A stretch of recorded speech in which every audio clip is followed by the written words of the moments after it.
ప్రత్యేకమైన నమస్తే. గురువు గారు తమ క్యాంపస్లో ఇటువంటి సాహిత్య ఉత్సవాన్ని చేయడం కోసం తెలంగాణ సాహిత్యంతో పూనుకొని విద్యార్థుల మధ్యకి ఇటువంటి సాహిత్య వాతావరణం తీసుకురావాలనే సంకల్పం తీసుకున్నాడు. కాబట్టి ఆయన ఎంతగా అభినందించాల్సిందే. రెండు విషయాలు ఒక్కొక్క నిమిషం. తెలంగాణ సాహితీ 10 సంవత్సరాలుగా పనిచేస్తున్నది. అన్ని జిల్లాల్లోనూ కమిటీలు ఉన్నాయి. మేము ఇప్పటి వరకు తెలంగాణలో ఉన్నటువంటి వైతాళికులు అనేటువంటి వాళ్ళ యొక్క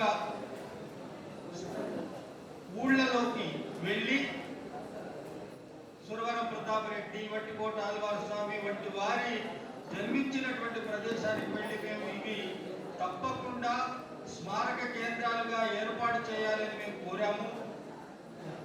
తర్వాత ఆయా కాలేజీల్లోకి వెళ్ళి కార్యక్రమాలు చేశాము. జిల్లాల్లో కూడా కార్యక్రమాలు చేస్తున్నామని ఆనందాచారి గారు తొలుత చెప్పారు. ఆ తర్వాత పెద్దలందరూ మాట్లాడారు.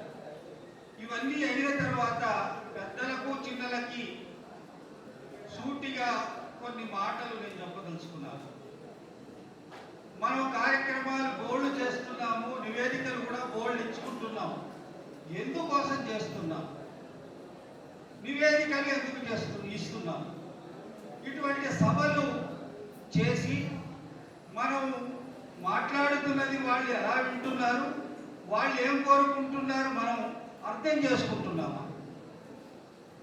మనం వచ్చింది మైకు అని టప మాట్లాడుతున్నాం, వాళ్ళు వింటున్నారో లేదో మనకు తెలియదు. ఆ ఫీడ్బ్యాక్ ఉండదు.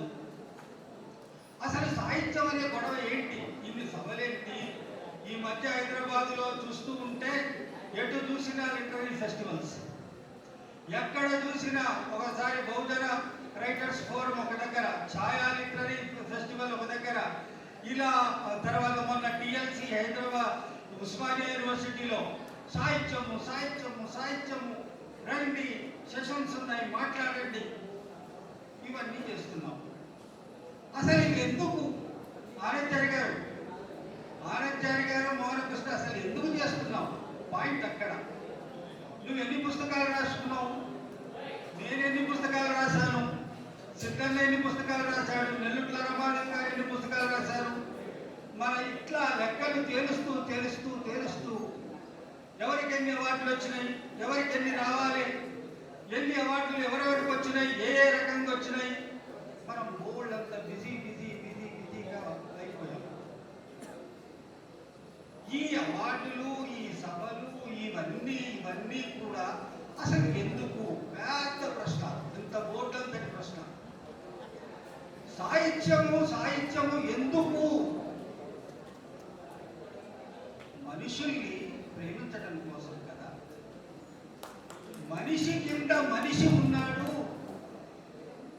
వాడు ఆధిపత్యాల మధ్య, అణిచివేతల మధ్య మంచి చెడ్డలు మనుజులందున ఎంచు చూడక రెండే కులములు, మంచి అన్నది మాల అయితే మానలేరగుతుందనే పెద్దాయన అన్నాడు కదా. మంచి చెడ్డ అనేటువంటివే మనుషుల్లో ఉండేటువంటి వర్గాలు, అవే కులాలు అనుకున్న ఒక దశ నుంచి నీదే కులము, నాదే కులం, నీదే మతం, నాదే మతం, నువ్వెవడివి, నేనెవడివి, నువ్వు సరిహద్దు జిల్లాల్లో ఉన్నావా, నువ్వు నట్టనడిపట్టు ఉన్నావా, నువ్వు ఉత్తర తెలంగాణలో ఉన్నావా, ఆ తెలంగాణలో ఉన్నావా, ఎన్ని హడావుడులు. మనం మనుషులు కొంచెం ప్రేమిస్తే హత్తుకుపోయే మనుషులు, కొంచెం దగ్గరికి తీస్తే అలాయి బలాయి తీసుకుంటే ఆనందంగా ఉక్కిరిపిక్కిరయ్యే మనుషులు. కొంచెం ప్రేమిస్తే నువ్వు మనిషివిరా అంటే ఆ మనిషిగా హత్తుకుపోతే అన్నీ మర్చిపోయి హాయిగా ఉండే మనుషులు. ఆ మనుషుల్ని మనుషులుగా గుర్తించడం కోసం, ఆ మనుషుల్ని మీరు మనుషులు అని చెప్పడం కోసం ఏ ఆధిపత్యాలు లేని, అణిచివేతలు లేని ఒక సమాజాన్ని కోరుకుంటూ సాహిత్యం రాస్తున్నాం.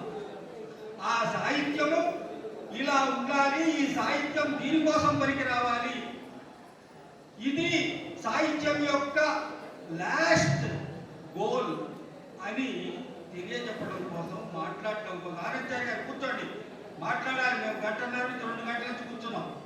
దానికోసం మనం సాహిత్యాన్ని సృష్టిస్తూ ఉంటే, దానికోసం మన సాహిత్యం ఉండాలి అనుకుంటే, ఇంకా ప్రేమగా, ఇంకా ఆత్మీయంగా, ఇంకా దగ్గరతనంతో మనుషుల పట్ల మనం వ్యవహరించాల్సింది ఉంది, రచయితలు వ్యవహరించాల్సింది ఉంది అని గుర్తు చేస్తూ, తెలంగాణ సాహిత్య కావచ్చు, ఇంకే సాహిత్య సంస్థ మీద కావచ్చు,